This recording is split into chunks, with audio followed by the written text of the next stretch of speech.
Thank you all again for joining us today. Hope everyone, is doing well, all things considered, and, taking care of yourselves, managing the ups and the downs, and for all of our real coworkers and live-in coworkers, as it may be. We were just talking about that. So I'm going to assume there's some repeat customers from when we met a couple weeks ago, but also assuming that joining us. So just some quick introductions. I'm Jess Gentry. And then I'm also joined by Erin Wells, who is an associate director at UT Austin, and Amy Lanham, who is a senior associate director at Nebraska-Lincoln. So, we'll be your moderators, facilitators, whatever name you want to give us for today. So, really looking forward to some good conversation. We've got some agenda items. Again, feel free to dump things into the chat box that you want to add to conversation. We've all done a pretty good job of kind of monitoring that and trying to circle back to things, but I know personally I found it helpful to go back to other roundtables and just scroll through that. So by all means, if you've just got information to share, please put it in there. I think it is still helpful just from an information standpoint, even if it's not something that you can share on the call. So anyways, I'll get us kicked off with one thing that we left lingering a couple weeks ago, but I think we're going to have a lot of conversation around, is just the idea of refunds. So, different student service fees, whether that's service fees, general fees, lockers, memberships, programs. I know some of this is getting a little bit out of the facilities wheelhouse, but, as facilities, I think a lot of us just capture different things depending on our individual roles and the size of our institutions and such. So does anyone just want to talk about the refunds that they've had to assess at this point, things of that nature? Yeah, I see Candace has her hand raised. Hi, Candace Douglas, Western Kentucky University. We have actually refunded all of our part-time student memberships because students that aren't taking 12 or more credit hours as undergrads or 9 or more credit hours as grad students have to purchase a membership. So we've refunded all of those. Our payroll deduct, we've suspended payroll deduct until we open back up, and then that's when we'll start that back. And then for our lockers, we have done the same thing. We've extended their locker deadline until however many months we're shut down, we'll open it back up for that. So if we're down for 3 months, their locker memberships will be extended for 3 months.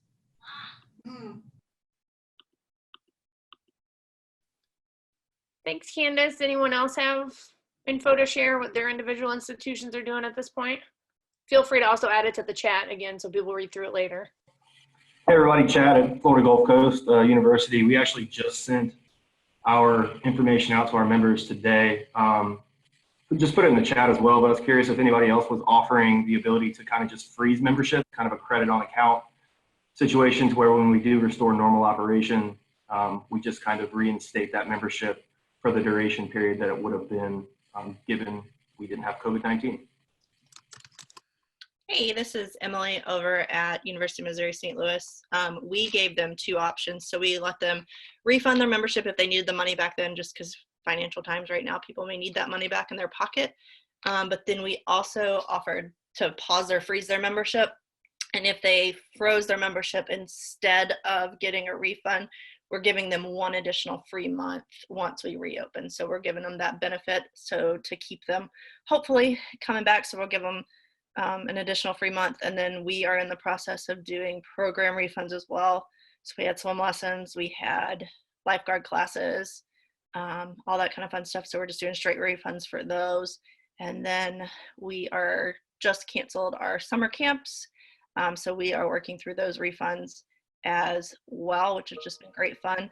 And then I don't know if any other universities are the same way, but in order to process a check refund, we have to get a W-9 from the participants. And so we're facing a little bit of backlash for that because they don't want to give us their social security numbers, understandably.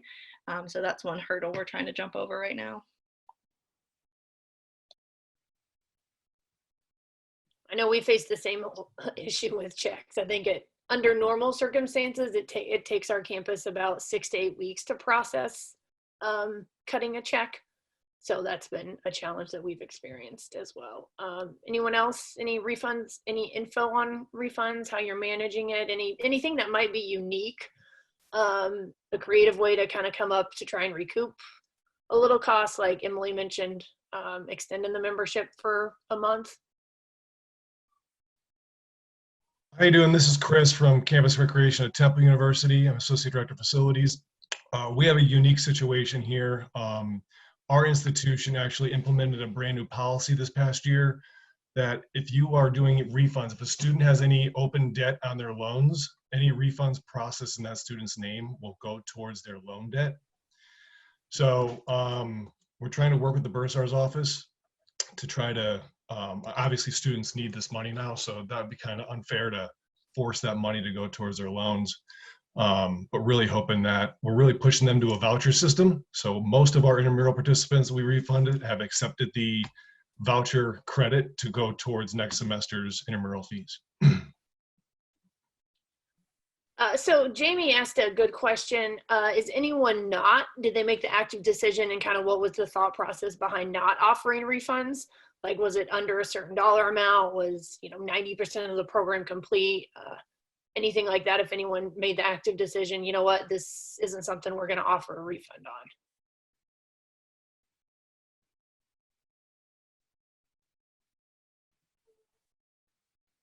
Nope. All right.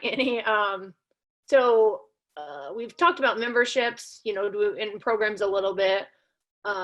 Anyone want to speak to any service fees, general fees? I know some of that comes a little bit from upper administration, and we're not always in control of that, or really ever in control of that. But if anyone has information around what their institutions are doing as it relates to those student service fees that are collected and then, each department receives at a certain point in time in the year.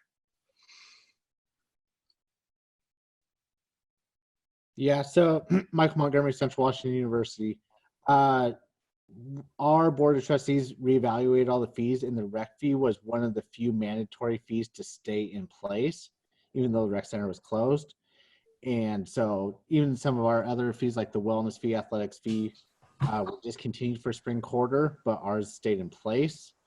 And so with that really came, how do we do virtual programs and other stuff, because we are still collecting our fee.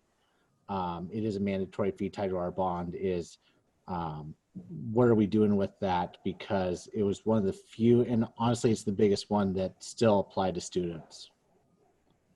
Hey, Michael, has your university made a decision whether or not to go online for the summer? Summer has not been decided yet.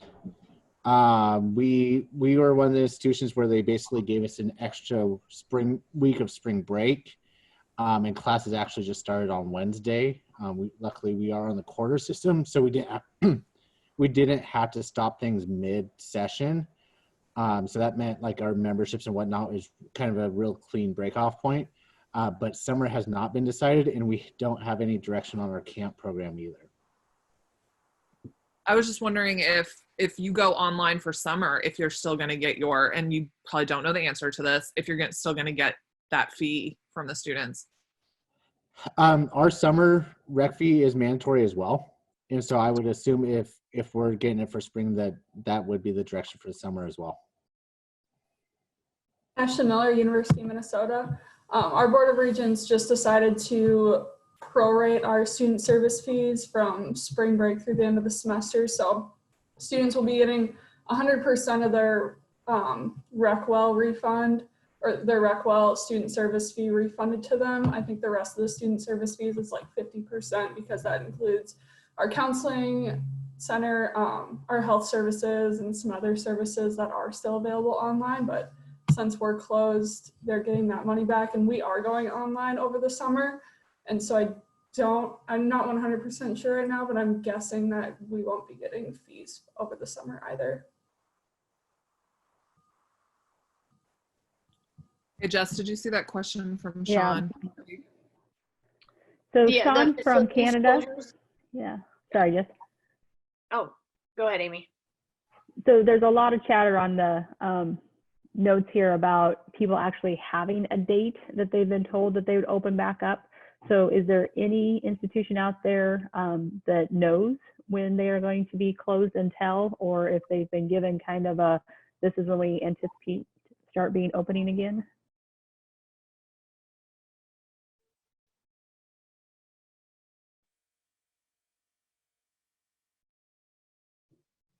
Lots of indefinites out there still. That's understandable. I know at Illinois, our stay-at-home order right now goes through April 30th. So they said it could be extended. They're not going to make a decision until it gets closer to that date. So at a minimum, that's when, you know, we'll be working remotely. They have already made the decision to switch to online classes for the summer, as I'm seeing, you know, many campuses have, and they've also made the decision to cancel all on-campus events until July 10th, at least for the time being. But we haven't gotten any directive about a potential reopen date yet. That really hasn't even been a topic of conversation. Anyone else have, you know, some info they want to share around those dates, you know, events, what some of those different specifics look like? Hi, this is Mark Garneau from Ole Miss. About 2 hours ago, our provost / chancellor announced that refunds are going to be going out to all housing and meal plans as of Monday. We don't collect a direct fee for use of the rec center as part of their whole package, but we'll find out next week what's going to happen with that.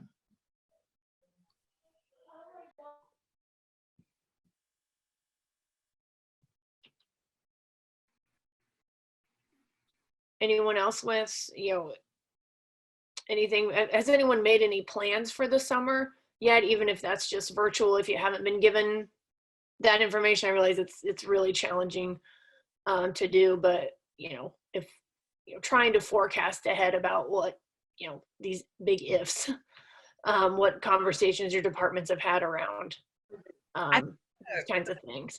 The big conversation that University of Texas is having is, okay, so we have the date, that's our date, and then the work back. So if they're saying June 30th, how many days do we need to be up and running? So how many days do we need to clean? How many days do we need to hire and train staff? So we're trying to like make this timeline.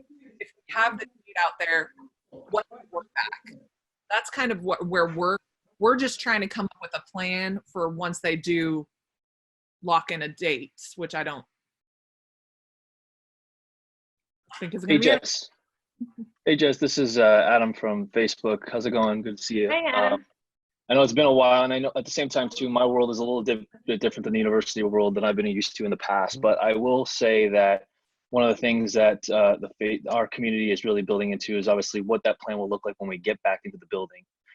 So we've been organizing proposals of, like, obviously, you know, exactly what Erin's point, like the timeline you're going to need in order to get yourself running and up and running, but also what's going to be the new normal. Is the team going to have to wear masks and gloves? Are we going to have shields in different areas of the front desk space? Are we going to our programming is going to change based on that? Are we going to have a rotation of treadmills versus like odd treadmills one day, even treadmills the other day in order to maintain space and facility? So there's a lot of this putting into our proposal right now. So that's been our biggest encouragement of, you know, although we don't have a set date, we know we were going to roll back at a certain point, and we want to be able to have everything in place prior to that. So working with our facilities team on if we're going to have to make some changes to the actual layout of our facility, a lot of that's being discussed right now. Well, and to piggyback with Adam, we're actually looking at if we start, when we do open and we're still under social distancing guidelines, not only cardio, which I think you can shut off pieces in between, but we're looking at doing distancing with our weight room.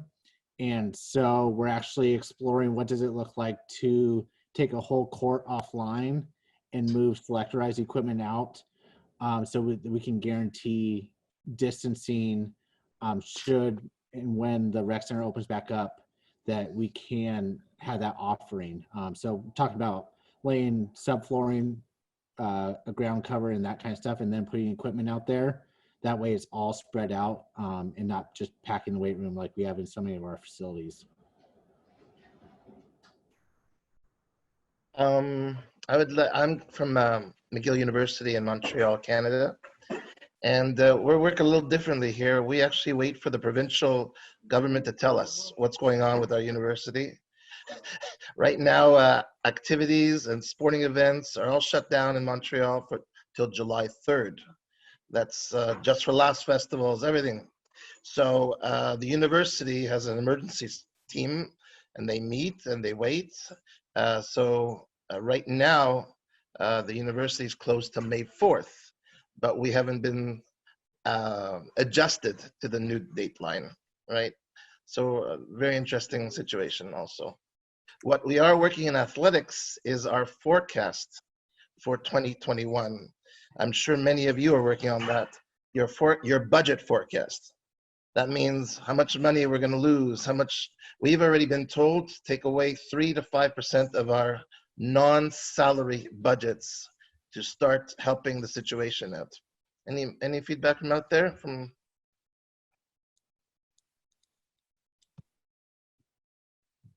So, I mean, maybe something to even piggyback on that comment is, you know, we had the question of, has anyone had any conversation with, you know, their senior administration or, you know, campus leadership, whatever phraseology works best for your institution, to talk about, you know, when they take away the rec fees or service fees, you know, our expenses don't stop. You know, we still have buildings to maintain.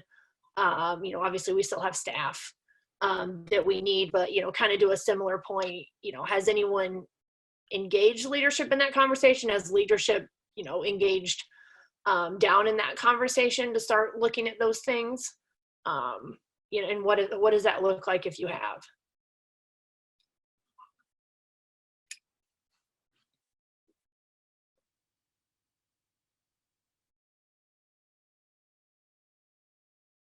All right, well, I imagine most upper administrations are pretty, you know, trying to, you know, keep their head above water with their own respective things. But, you know, even like to just continue on with that conversation, has there been any conversation about, you know, furloughing staff, hiring freezes, anything around those pieces as it, you know, is going to relate to the budget implications this has created? I can input a little bit there. We definitely have a hiring freeze. The upper administration has said do not hire anybody until we know a little more. So that's for sure. And just watching every penny we're about to spend because we don't know what's the future. That's the story. At the Florida Gulf Coast, we were actually mid-search for 2 coordinator positions. So we got the notification for the hiring freeze, required VP approval to move forward. So I think it's positive in that the VP told us to go ahead and continue with that search.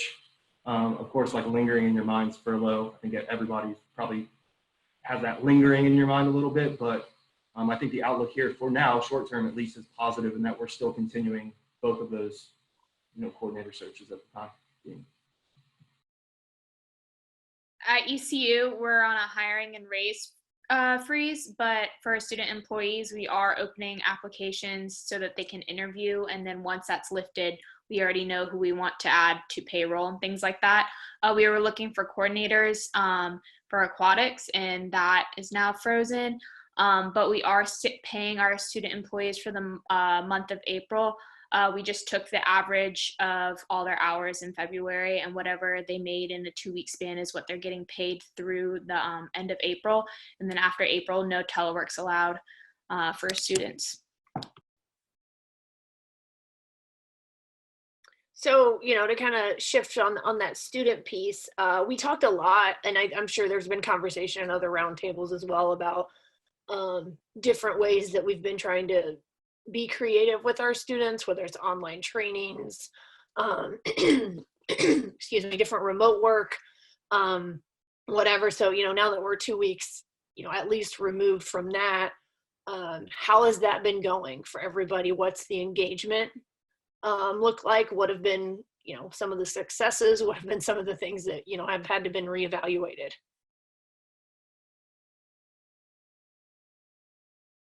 This is Taylor Brandt from the University of West Georgia.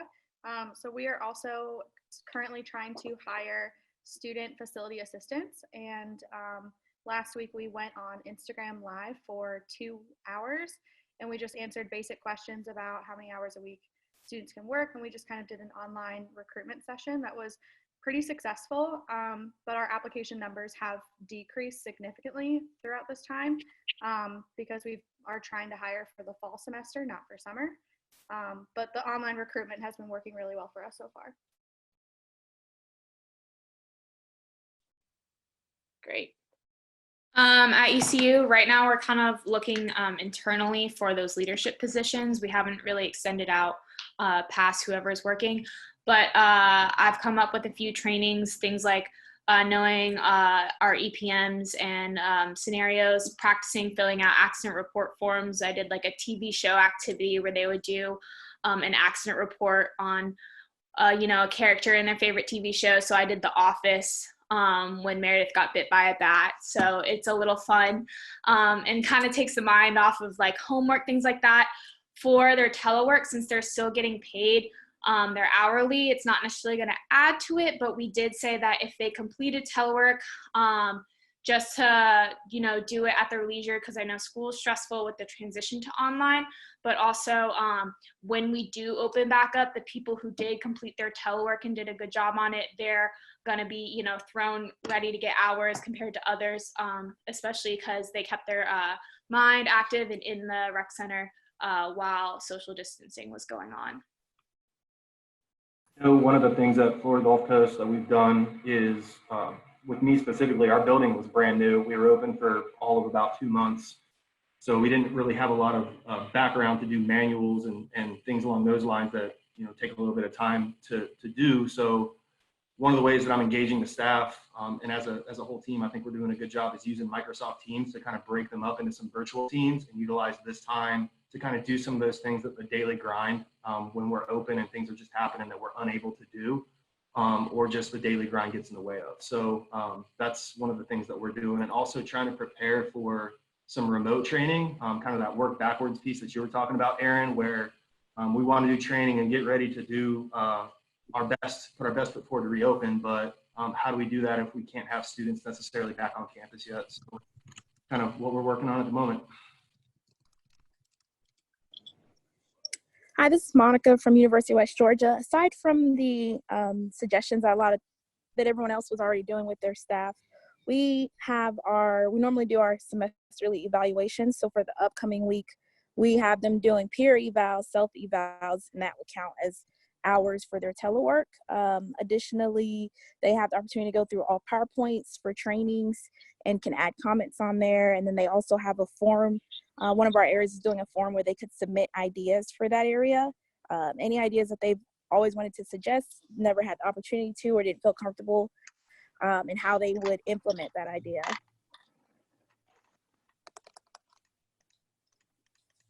This is Jeremy Chance with the University of Kansas. So we're also paying our students, an average number of hours that they worked for the first 6 weeks of the semester. So because we're continuing to pay them until we hear otherwise, we're not necessarily asking them to do any remote work, which is, it's great. It's one less source of stress for them.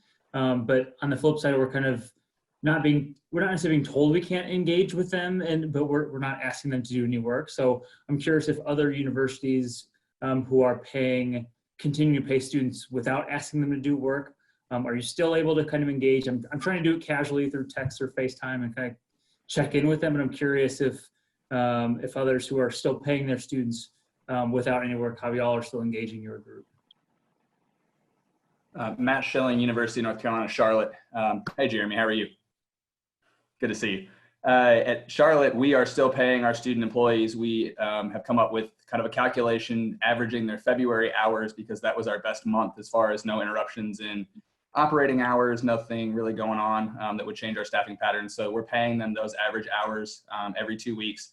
As far as engaging goes, I've done some virtual hangouts with our different position groups. I'm just trying to keep them engaged, trying to let them know that we're still thinking about them. We're doing as much of our normal operation from an administrative point virtually as we can. So we're doing all of our staff evals are still being done. So we'll set up some meetings with those. We've got our end of the year banquet and awards planned to do virtually. And we're also kind of reaching out and doing care packages with letters and cards and things for our graduating seniors, because this is a huge missed opportunity for them to kind of wrap up their time here with us at Charlotte. So we're trying to take advantage of as much as engagement as we can, but from a non kind of work setting, more just letting them know that as people, we're concerned about how they're doing. We want to make sure that they stay engaged with us any way that we can too. So speaking of engagement, there's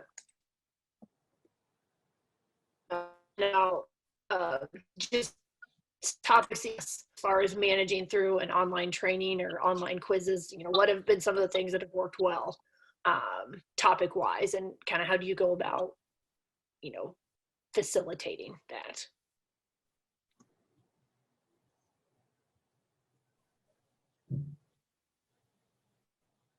Our learning management software at University of Nebraska is also Canvas. And so we have students that are enrolled in a mandatory risk management course. So we've just been expanding those modules for them through that learning management content system. And that's something that they're familiar with because that's what they have to use right now for their academic courses. So that's been a way that we've been able to put out quizzes or put out videos or have them respond through something that was already previously established. Hey, Ross, I saw that Sean was asking some questions about what the different projects that we're having students work on. Hey, Ross, will you talk about like what you're doing with your students? Yeah, hey everybody, Ross Rodriguez with the University of Texas at Austin. And like most of you, we're trying to figure out what this life looks like. And so with our team, we're not eligible to pay them if they're not actually engaged in working, but we are eligible to pay anyone who wants to work based on however many hours they would have been scheduled to work this week. And so I have a list of all of my schedules and can tell each teammate how many hours they would have worked had our facilities been open. So the kind of projects that we have them working on right now are things like completely revamping all of our trainings. And so my team is working on everything from our entry-level position to our leadership position to our like three, I call them program assistants. We're revamping every aspect of what happens with their training. We're also looking at how we engage with our sport club program and host events for our sport club programs at our outdoor facilities and what kind of setup trainings we need to do for them. And I have them looking at it from two different bases. One, if it's an in-person on-campus training, but then also, what if we have to do this whole thing remotely? What do they need from me? Do they need me to go to our facilities and take pictures or walk around with a GoPro so that they can compile something for their next rounds of trainings? And as far as online modules that we're doing, we're also offering those to our staff as well. And the majority of them have the opportunity to attend these NIRSA roundtables. They also can do LinkedIn learning modules that relate back to the NACE core competencies that we're stressing home. And so I think there's 7 or 8 that we're really trying to hit on, things like leadership, time management, that kind of stuff. And they can attend those and write a quick recap or include that in their timesheet for compensation. Meagan Day, do you want to comment on some of the specifics you put in the chat? There were some good ones in there. Sure. So I'm with Ohio University. So our main goal that we've really been spending the last 2 weeks on is providing meaningful work for our students. So that can be what other folks had mentioned, like updating our trainings, creating manuals. We're doing a lot of social media work. We're doing a lot of staff retention, and made different work teams and Teams platform, and then all seats in the OneDrive. This was actually also our first year that we were coming together as campus recreation as a whole to do an end of the year banquet. So we were kind of bummed that we don't get to do that anymore, but we are working together. Our pro staff and graduate assistants are putting together an appreciation video that we'll be sending out. We're also still taking nominations from our student staff to create end of the year staff awards and doing virtual awards for that. We did have an open forum today. That was with our entire professional staff, our executive director, all of our student staff, which was really great. So we went over all of the updates, what's happening in campus recreation, answering any kind of questions they have. We followed up with a survey to ask if we wanted to do this weekly, if we wanted to keep doing this. different stuff like that. So we're getting some good feedback about that. I think that's pretty much it so far. Hey, Jess, can I ask Natalie about the Connect to scavenger hunt? That's Yeah, I saw that too. really cool.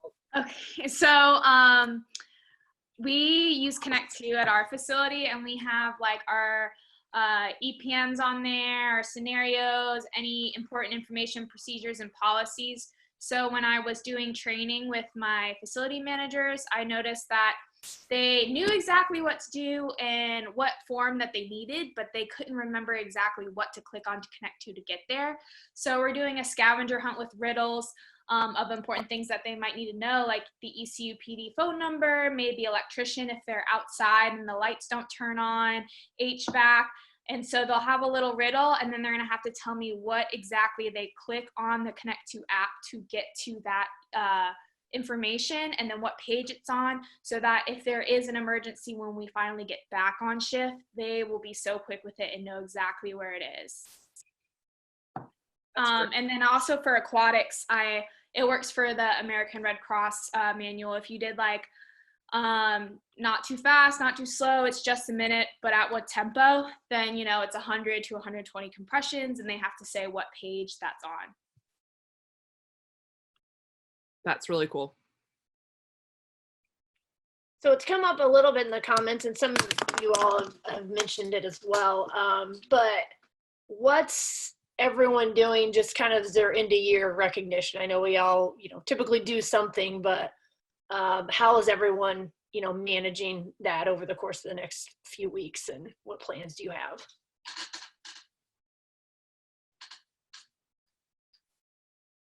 Gary Armstrong, University of Oklahoma. Oh, sorry about that, Erin. You need to talk. No.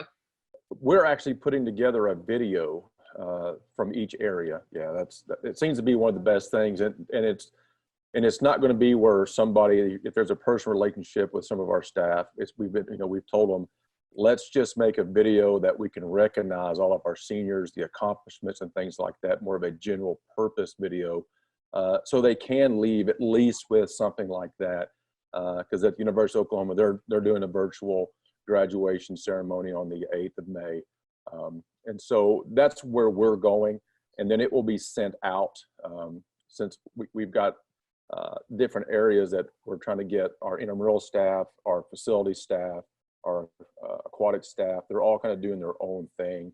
And then if we have any crossover, then we can send those to them as well. So video seems to be one of our ways. We're going to try to at least acknowledge and thank them for many years. We've got people that's worked for us for 5 years and that are leaving now.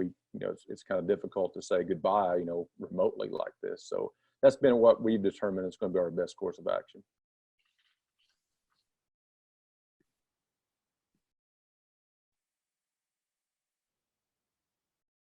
Anyone else with something to add?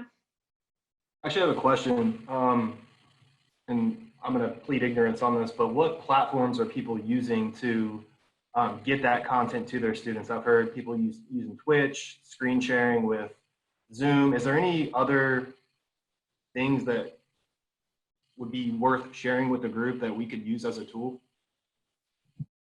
For doing like a virtual banquet, is that kind of what you're asking? Yeah, so we're thinking about recording the video too, but I know that all the gamers use Twitch, but there's so many different platforms that are out there. Any input would be appreciated. Yeah, the University of Texas at Austin, they bought a platform that they're going to use for virtual commencement. And then I think each individual school has the opportunity to also use one of their licenses to do an individual graduation ceremony and a banquet for them. So I think that's an option. I don't remember the program off the top of my head, but I can get that and send that to everybody as a recap after this.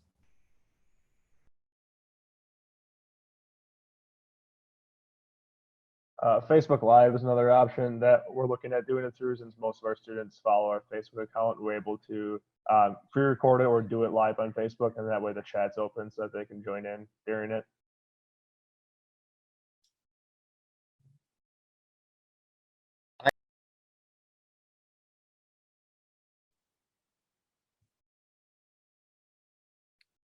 Oh, Eyal, you're muted. Eyal. Eyal, Thank I'm you. sorry. No problem. McGill University, I am about to start Facebook Live next week for our big gala, but I just wanted to know, it's new to me, that one. Is it something that we participate in or we just watch? Anybody know? Anybody done it?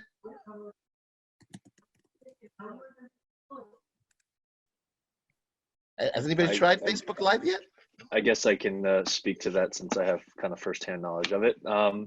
Yes, you don't like technically have like a video interaction with them other than what you can do as far as posts and liking, and you'll be able to see people like it as the video is being played by you, the person who's live. So there's no other interaction like this, like we have as far as multiple people with video.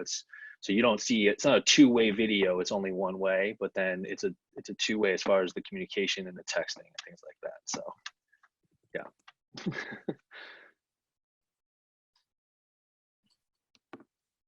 Yeah, so if you're wanting it to be interactive, then you'd want to look at, Zoom or Skype or, one of Google Hangouts, although that one has a little bit of a limit as far as participants on it. But if you are wanting for it to be more interactive, you look at one of those platforms instead. Has anyone been able to show more than 4 screens on the Teams platform? Has anyone used that and seen a way to do that?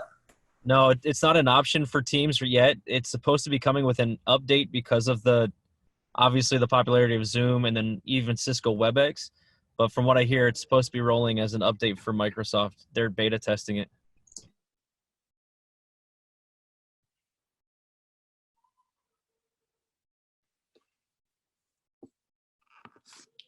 All right, so we did have another question from Eyal, just about securing our facilities. So indoor, outdoor, I think most of ours are probably closed. But again, if that's still not the case for your institution, just talk about the various ways that you've gone about securing those facilities and ensuring that, the social distancing and whatever expectations your institution or county or state province has in place are being adhered to. So I asked for this topic because just recently, last week, a couple of days ago, our open fields, people are playing soccer together, playing lacrosse. Couldn't believe it. We sent, of course, campus security to them, and they're just students saying, we're relaxed. We need to get our frustrations out. But it's unacceptable, and we have a stadium that's under lockdown, but they're jumping fences, and again, we're just making our security work harder and harder. Lots of signage, but it seems like students just aren't respecting at all. I'm sure I'm not the only one. Yeah, and we had that case last night. Actually, our director was driving by, and some students had hopped our fence and were playing soccer in one of our fields. We shortened our mow schedule, so we're only mowing once a week now instead of the 2. So things are growing up a little bit faster than we normally keep up on. And then the other thing is we're having to start posting signs that say no golf because they're going out to one of our open fields and treating it like a driving range. But other than that, the rec center is locked. I have asked for increased campus police patrols. And so we have extra sweeps for these very reasons. But just today, we're going to go out and we're going to set up a soccer goal, but we're not going to set up 2 so they can get a whole match going. That way people can get outside, but distancing is not really being respected. Is anybody else, our UTPD is also, they're not, actually, Ross, will you kind of say this a little bit more? Yeah, so I oversee some of our facilities that just can't be secured. They're outdoor open air areas, and we've asked and partnered with our campus department because they're our police department because they're supposed to be enforcing the shelter in place order that the city of Austin is currently under, but they're not. And so the other thing too is if you're on campus, you're supposed to also have an essential personnel letter on you at all times, deeming that you have a purpose to be on campus and this is in a function that's been deemed essential. They're not enforcing it. I'm currently sitting at our 40-acre outdoor site, and there's people playing soccer on a distant field that I will have to go and talk with here in a second, but It's just something that we're running into every day, and we're the question is, if you go down that road and start enforcing it, where do you draw that line? Like, I'd have to staff somebody at our fields from the moment the sun comes up and you can start seeing in front of you until the moment the sun goes down and our lights don't come on. That's not feasible at this point in time. And so it's kind of like secure it as best as you can. Put yourself in the best position to succeed and then see what happens. But yeah, I'm going to be real mad if I walk through our outdoor fields and see 60-degree wedge divots just chunked up. And I wasn't. Ross, Jeremy Chance wants to see you address the situation live on the roundtable. So Yeah. this has been a suggestion. That I'll make sure that I put a GoPro right here and just go walk up to some. I could do that. Yeah. If anyone worked national soccer, they got a chance to see that in Round Rock too. So. One of the unique things we have on campus at FGCU too is a beach. So, all of our facilities are secured. Public beaches are all shut down here. Students have been highly encouraged to go home, but the one, facility, we have a couple of them, but the most popular is the beach, which is where they're going to go. So we had a real big problem with students going down to our beach and partaking in adult beverages. And eventually, actually, I think my supervisor's on this call too. She had to go down and put signs, work with the university police. And the police department, actually, even though we were closed, was telling us, you all have to police this, we can't. And then it got to a point where, now they're actually enforcing it. So that was a bit of a unique one for us as well. Yeah, this is Suzanne, I'll follow up. Yeah, our UPD actually started sending them to Student Code of Conduct. So they would get names and send them to the Dean of Students office. So that kind of helped, alleviate that a little bit, along with the signage and it making public news, local news here. So that helped the situation as well.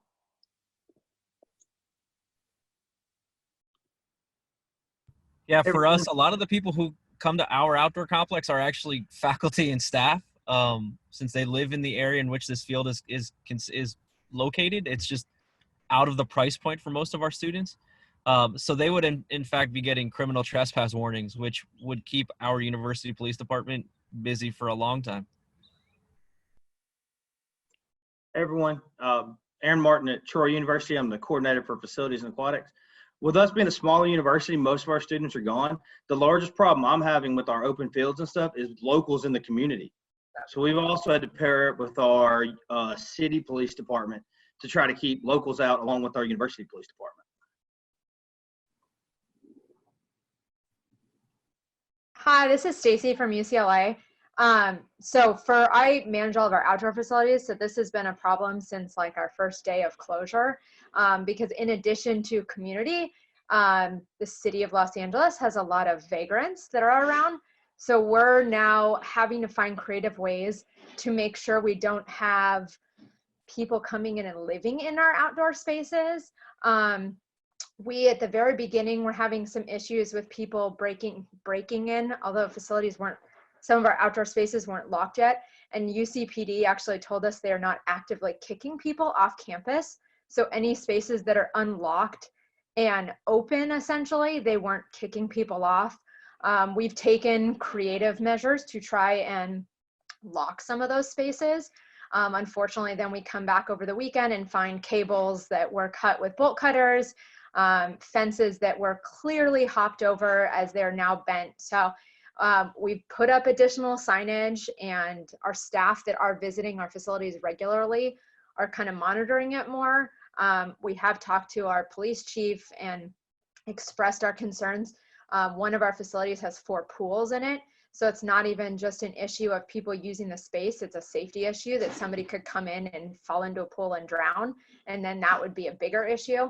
I think now that things, kind of the state of closures have progressed a little bit, we see a little bit more support in kicking people off of our spaces, but the problem is how our facility is located. They can't just do a drive-by and see somebody in our facility. They'd actually have to get out on foot and go monitor it. So if we catch somebody there and call PD, they're willing to come and help escort people off. But we're trying to find ways of securing spaces that are not typically secured. that makes sense. All right, there's one other thing that I feel like, we're going to get a lot of feedback on. So, seeing that we're getting a little bit close on time, wanted to have some conversation around surge sites, satellite sites for, whether that's local hospitals, whether that's, different housing options, or, whatever creative uses of our facilities we may be asked to do. Cal Poly, I'm sorry, I didn't catch the name they commented a while back about some of the things that they're doing on their campus. So if that individual is still on the call and is able to speak to that, that'd be awesome. To open up the floor to anyone who specifics to share around that. Hi, yeah, my name's Robyn Wallman. I'm the Assistant Director for Facility Operations at Cal Poly in San Luis Obispo in California. Yeah, our county they identified our rec center as the best location for an alternative care site. And they've spent the last 3 weeks transitioning all of our gym court space into space for up to 600 beds for patients. So prior to that, or in that transition, our maintenance staff basically spent a lot of time relocating a lot of our exercise equipment, because some of those beds will be in exercise rooms, and removing a lot of our furniture, a lot of our personal items from our lobby spaces and that sort of thing. So they are anticipating the need to potentially use the space starting next week, with having patients from overflow from different hospitals. So yeah, that's currently the status that we're in. And basically we'll have about a 6-week turnover time once they've decommissioned the site. And unfortunately, we're kind of looking at August as our earliest potential re-entry date. So our programming staff is heavily working on remote and digital programming, but yeah, our facilities staff is really just trying to forecast what's going to be needed to be done, basically recreate our facility once it's done. Robyn, could you talk about, you mentioned that decommissioning. So what's that process? I'm assuming it's a significant amount of cleaning. Yeah. What is that? Who's completing it? Those kinds of things. Sure. Yeah. There's an MOU that was developed by the state. So we operate our facility, but it's a state facility. So there's a contract that's between the county and the state that has identified what is required for cleaning, and basically identifying it as or clearing it as a safe space to inhabit. So those guidelines have all been pre-established prior to them even entering the facility. So I don't know exactly the specifics, but there was an agreement made that made our director feel comfortable that it would be at least safe to re-enter through a contracted cleaning company that would come in and disinfect the space. That doesn't mean that there's not going to be a whole lot more cleaning that has to happen. All of our exercise equipment, they're not going to clean that, and it's still been exposed to, it's still been in this space, and people will not feel comfortable unless they know we've cleaned it. So that's kind of the 5 to 6 weeks of us getting in there, is reconfiguring everything and basically doing a top to bottom clean on the entire facility. Robyn, there was another question directed at you that just came in on the chat. Do they expect your department to be, a daily part of that alternative care location, or, once you get to a certain point? Yeah, great question. No, they don't. That was built into the contract. So they've identified some county facility staff, and then our state facilities. So we have our own maintenance staff who work directly for the rec center, and then we're an auxiliary on campus as well. So there's state maintenance staff who will be providing some of that service, but no one directly related with my company who runs the recreation center. I think that was the only question, right? Yeah. Yeah. Thank you. Sure. So does anyone else have any info they'd like to share about, conversations or plans that have been made around your spaces?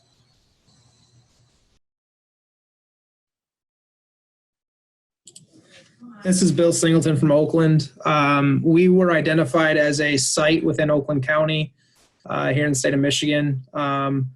they did identify a better site based on where many of the cases are occurring in our county. So we luckily fell down on that list. I know our emergency manager on campus, who works closely with the state, has requested that we be removed from that list altogether, but I think they're still holding us as a potential facility in case that does happen and case numbers rise. We've started to see case numbers drop as far as new daily cases, so that's good. But we've started to have those conversations with the Army Corps of Engineers, and so that was a fun Friday afternoon, and kind of getting them through the building and all that type of stuff. But luckily, knock on wood, we have not had to go down that road yet.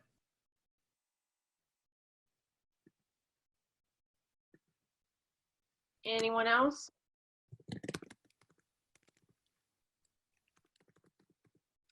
Well, I can share at Illinois, we do have an MOU with the local hospital in town that they would be using our primary facility. We are, I believe, third on the list. So, you know, much like Michigan and Bill mentioned, we are seeing fewer number of newer cases on a daily basis. So that's been encouraging, but as we all know, this stuff is really impossible to predict with the limited testing that we've largely seen across the country. So we are very cautiously optimistic that it's going to be a lot of work that a lot of our staff put in for nothing. But they would be using our main facility for COVID patients. I know there's some institutions where the facilities are being used for non-COVID patients. So again, I think it just kind of depends on where you're at and what that looks like for the individual hospitals that are, you know, trying to take care of all the community needs. Jessica mentioned they have a drive-through testing site on their campus. So can you just share some more specifics around that? Because I haven't, you know, seen that on any other campuses yet. Sure. So the governor of Rhode Island actually identified 3 additional drive-through testing sites within the last 2 weeks. And she opened one up on one of our parking lots on campus. And our facility happens to be the closest facility to the parking lot. So we have a hallway that is blocked off that gives them direct access to one of our locker room spaces with the showers. And all of the workers that are volunteering to work this testing site are using our space after their shifts are done for decontamination. So they are not in our space all of the time. We were able to set it up so that they have their own key to one specific door, and then we have everything else propped open for them. And then that area of the hallway is blocked off, and then they're bringing in a cleaning company after this is all said and done to deep clean the spaces before we reopen it to anybody else to be used. And then we're also identified as a possible alternative care site, although right now they're not moving forward with our site, so we're still kind of in that limbo as well. Thank you. Does anyone else have anything they'd like to share around, you know, the search site, satellite site piece? All right, well, we still have 7 minutes. So, you know, for those of you that want to get the most out of our time, that was actually, you know, kind of exhaust the talking points that we had. So, you know, feel free to just ask a question if you would like. Obviously, you know, if you've got somewhere to be, then, you know, by all means you can duck off. But we do have 7 more minutes. So if there's been something that you want to ask that we haven't addressed yet, you know, this is a great time to do it. I just had a question. Seeing if anybody else is doing the same thing. Chris Wormy, University of Regina, out of Canada. So right now, officially, we're closed until April 30th. From all accounts, it sounds like it's probably going to be pushed back till June 30th at the earliest. So what we have done in our facility with our fitness center is working through the process of renting out individual pieces of fitness equipment. So whether it be dumbbells or fitness bikes, that sort of thing. I'm just curious if anybody else has done that. I know I don't think a lot of places are, but I know some of the fitness gyms kind of in the city are doing it. So that's kind of where we're modeling that from, just to kind of drive some revenue a little bit. And then obviously keep our members happy that are currently we're still charging, then just adding months on kind of once we open back up. So I'm just curious if anybody else is doing that. Can I ask you a question? How are you doing that? Well, it's difficult right now. We're just kind of working through it right now. I think kind of initially the plan right now is it will be open to all of our members of the fitness center and all of our students. So they would basically we've come up with an inventory, and we are planning to send it out to everybody, letting them know that these are available. We've obviously handpicked the items that we're willing to lend out, and then they'll pay a monthly fee to keep that item. And then we are collecting a damage deposit, obviously off the start. And then, so basically we have some student staff, kind of trainers that we've kept on staff that will be responsible to kind of organize all the equipment. And then we are scheduling kind of every 20 minutes for somebody to come and pick that item up. So to try to separate kind of any interaction between the people that are coming. And basically our staff member will roll that item out into kind of the doorway, and then step away from that doorway, then that individual come in and grab their item and leave. It looks like Gary has shared that UCR is putting together a similar loaner program. Do you want to, if there's something different than what Chris has shared they're doing, could you touch on that?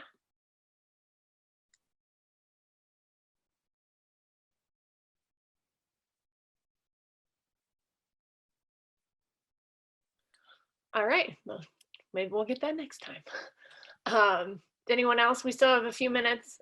Anyone else have anything they want to ask the group, bring up?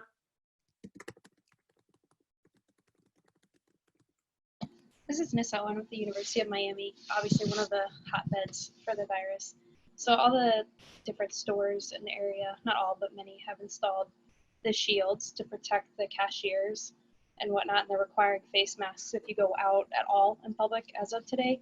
So when it comes to the reopening conversations, have any of the leadership teams been talking about potentially installing those types of barriers, or has anyone been able to get that far in their reopening conversations? And I ask because now would be the time to install those types of things.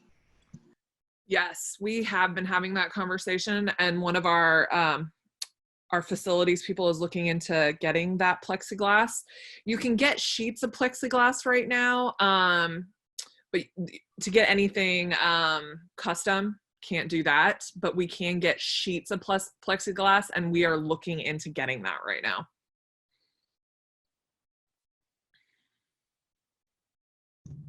One quick question that just came in, and then we can call it a day. Bill Callender from Oregon State asked if anyone is in discussions, has thought about, putting equipment in, campus housing facilities. Sean, University of Ottawa, we actually closed all of our fitness rooms and spaces in the student housing, and students are expected to stay within their particular unit, except if they're cooking or leaving to get groceries, that kind of thing, in line with the provincial orders in place in the province of Ontario. Thank you.